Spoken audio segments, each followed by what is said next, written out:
We lose ourselves in the spirit of things. We lose our sight when we put our trust in things of this material world, of things that fade away. Yet we keep coming back, keep coming back, keep coming back, keep coming back, keep coming back, keep coming back, keep coming back, keep coming back, keep coming back, keep coming back, keep coming back. Of things we know.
Spirit of things, we lose our sight when we put our trust in things of this material world, the things that fade away. Yet we keep coming back, keep coming back, keep coming back, keep coming back, keep coming back, keep coming back, keep coming back, keep coming back, keep coming back.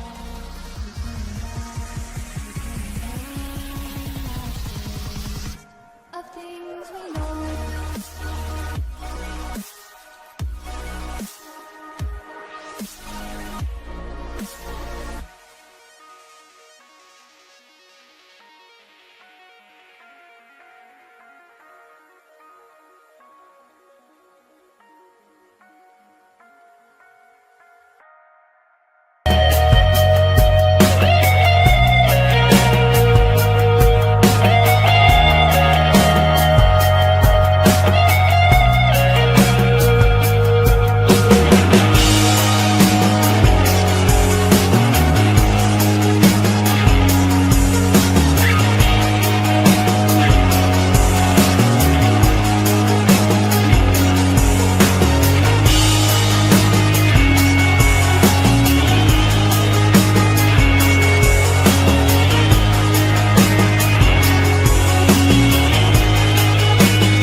know that there is at least one person, that being the driver. Unclear if that is a male or female driver. The windows are very tinted. He does have limo tint on that car, so unfortunately I can't really see from this angle whether or not there are any passengers. He's slowing down here a touch. I'm going to pull out to see what he's trying to do. We don't know where this car is registered to, so if in fact he is the owner, we would be able to run the plates and figure out where the car is registered to, and then that might give us an indication as to where he may be trying to get back to. We often see in some of these high-speed pursuits that suspects tend to go back to an area that is familiar to them. The entire time that we've been listening to this pursuit over our scanners, we know that he has been in the Devonshire division of the LAPD. Of course, that is a division that is in the northern part of the San Fernando Valley. And we've never heard him pick up the freeway either. We've only heard him on surface streets. He's on San Fernando Road now. Again, he's slowing down his speeds just a touch, which is good. But unfortunately, the bad part is he's not stopping. And so that's definitely what the LAPD would like to see him do. But but as he continues to run red lights here and continues to drive so erratically, driving on the wrong side of the road, it really is creating such a danger for motorists here in the Porter Ranch, Chatsworth area. He's going uphill here a touch. Going to pull the shot out just a touch so we can see where he's at. You can see those railroad tracks just on the right side of your screen. That's San Fernando Road. That is a road that runs through the entire San Fernando Valley. So he's running alongside that right now. That portion of San Fernando Road is just on the east side of the 5 freeway. There are smoking a little bit there. Maybe his car's starting to give out on him. We'll see. And look at that. There is a passenger. We actually can see that there is somebody sitting in the front passenger seat. So that confirms a question that we had earlier. We weren't sure if he had any passengers. Now we know that he does. We know that there is at least one passenger sitting right up front with him. We don't know if there's anyone in the back, again, because those windows are so darkly tinted. We can't take a good look at any of the rear seats, but we were able to take a look at that front seat, and we can tell that there is, in fact, a passenger, as well as, of course, the driver on this pursuit out of the Devonshire division of the LAPD that has now made its way into Sylmar.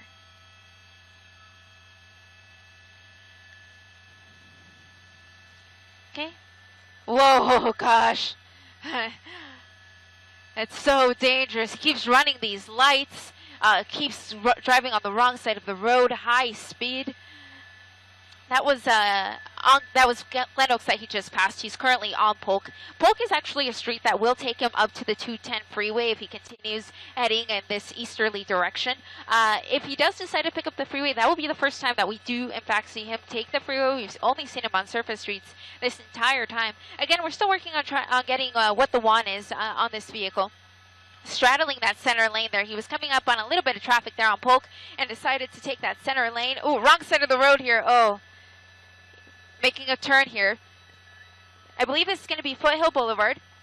He's going to pass right under us, so you will see the car go right under us, but we'll get it back for you in a more ideal shot in just a moment. You see it there coming back out and continuing, yes, on Foothill Boulevard. Foothill Boulevard through this stretch of the San Fernando Valley actually runs adjacent to the 210 freeway. Northbound Foothill from us. Oh, he just clipped that car. Oh, gosh. Feel bad for some of the people that are in this guy's ways, because clearly he does not care about anyone but himself. He just hit that car as he was continuing on Foothill Boulevard. Again, he's just under us for a sec. We're going to move the shot. And as you can see, as we move the shot there, we can see that there are, in fact, cruisers directly behind him. And we also see that he just passed over the 210 freeway. So now he's on east of the 210 freeway. Again, a residential area. He has been on the residential area the entire time. This is a slight uphill drive for him, just past Gladstone, continuing on the surface streets here. I'm trying to get it for you. It's either going to be Sayre, possibly Sayre, perhaps Hubbard. I'll get you a better cross in just a sec. I think it's Sayre. It is in fact Sayre, continuing. Of course, not stopping for any stop signs, not stopping for any red lights. This kind of seems to be a slightly more congested residential area. It seems like there are a lot of cars parked along the street. Notice some pedestrians out and about on this hot Thursday afternoon. Again, not stopping at any of these stop signs. It is really so dangerous. So I really hope that if anyone lives in this area and is listening to our broadcast, just stay inside, because this guy is really just creating havoc on the streets here. Just off of the 210 freeway, off of Sayre. That's just east of the 210 freeway. He's not too far from Los Angeles Mission College, but he's actually getting away from that right now. He's starting to make his way a little bit to the north. So in this case, he is running north. So he is running parallel with the 210 freeway, as if he were going to head up towards the Newhall area. So it seemed like that street just came to an end there. So he was forced to take a southbound turn here on Astoria, I believe. Let me get a better shot of it for you here. He's, oh, there we go. He ran over a stop sign. Officers directly behind him. We have a male, white shirt, running. We do know there's a passenger, but we're going to go ahead and stick with that male, the driver, of course, since we don't know if the passenger really knew that this guy was going to be in a pursuit today. But obviously this guy did, because he was the driver. So he is hopping from home to home. He's going to come out right here on the side yard, passing through these vehicles here on the front of this home, continuing running. White shirt, black shorts, black baseball cap. Coming up to this home here, passing that blue truck. He's going to try to leap over this fence right now. There you go. Oh, look at that. He has quite the good balance, actually, as he continues to run away from police here. It looks like he may be running out of steam here. I see him starting to slow down here on the rear of this home.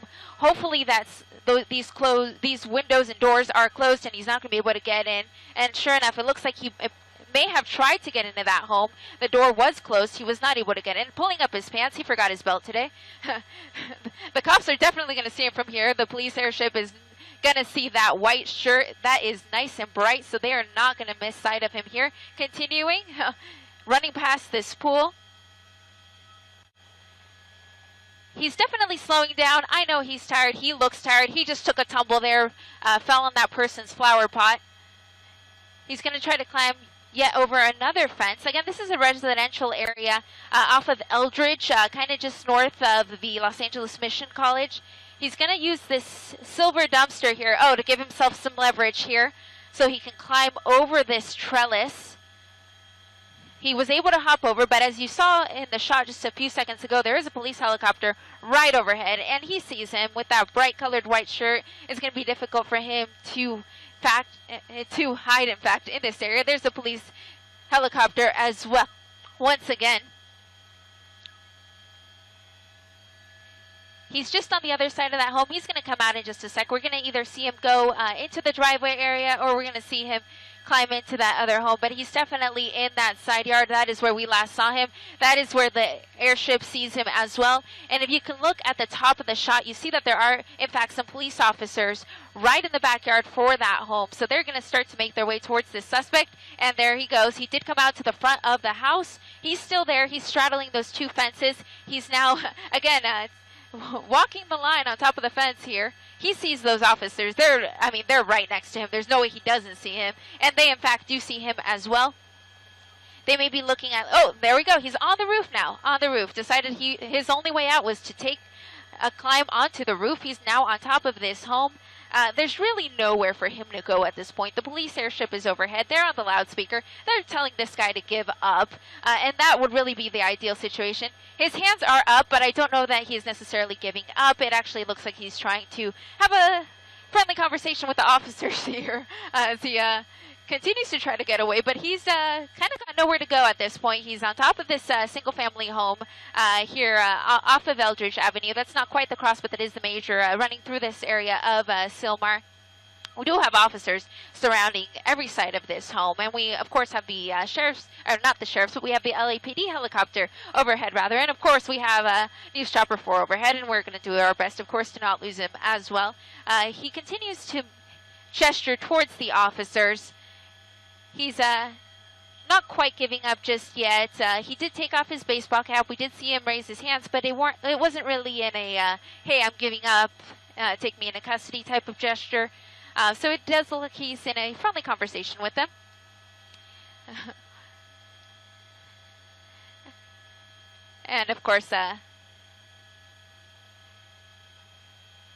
he's conversing with them. It's unclear what he's telling them. We, of course, know that the police officers are in all likelihood telling him to just get down, give himself up. But of course, he ran from the cops for a good little while. We saw him do a lot of crazy maneuvers on surface streets, running a lot of red lights. He did hit other vehicles in the course of that pursuit. He drove on the wrong side of the road, ran a number of stop signs. And of course, we don't know what the original one was on the vehicle as well. Or rather, we don't know what was the original reason that the officers tried to pull this guy over. We do see that the officers are trying to convince him to come down peacefully, and time is really on their side because the suspect really has nowhere to go at this point. And the officers can always call in backup reinforcement, they can call in additional airships, and now there's a hose. So this is an interesting twist. He got a hold of a hose somehow. And he did drink from it. Perhaps maybe that was the agreement he came to with the LAPD. Maybe he said, hey, if you pass me a hose and I can take a quick drink, I'll give up. So we don't know exactly what's going on here, but he did take a sip of that water. I'm guessing he was quite thirsty after running away from the cops, not only on surface streets, but as well as on foot. And now he continues on the top of this roof. We see all of the officers here in the backyard. Oh, and now, okay, I'm going to pull this shot a little wider because just saw something that I think we may not want to show you. And so we're just going to keep a wide shot here. We'll continue to monitor it from afar here. Okay, we're not streaming. Great. Gonna keep a... Let me see. Hey, Jack, since we're not streaming, do you want me to zoom in?